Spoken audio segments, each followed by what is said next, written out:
heinous way or evil, as you say, because truly it is to smear someone and to drag their name through the mud. It is evil. So why do you think you were targeted in this way? I think Casey Wasserman was jealous. He's with the DNC out in California.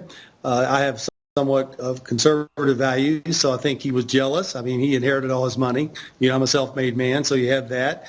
Jason Stein was angry because he lost the business. Roger Goodell was angry at me because I was hammering him to fix this thing with the kneeling and the players.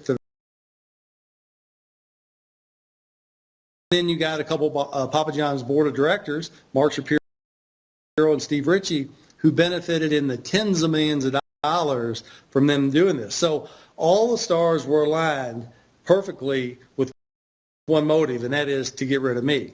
Now, whether that was a conspiracy, whether this was organized or not, we still don't know that. We're looking for that, but definitely they all were organized, and they did act in my best and my worst interest, and by proxy in the companies and the franchisees' worst interest.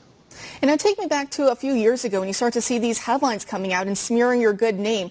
How did you feel at the time when you were seeing these headlines? State of shock.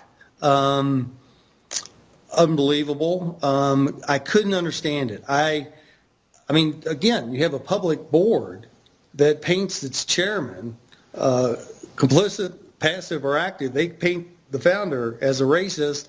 They know he's not a racist. It's just unbelievable. And I used to lay in bed just going, how did they do this?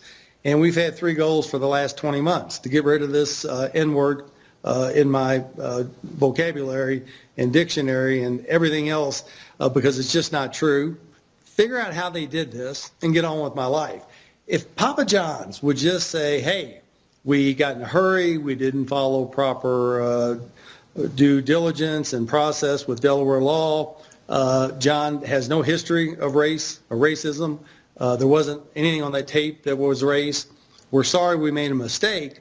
I've forgiven them in my heart, but, you know, they keep on, and that carries with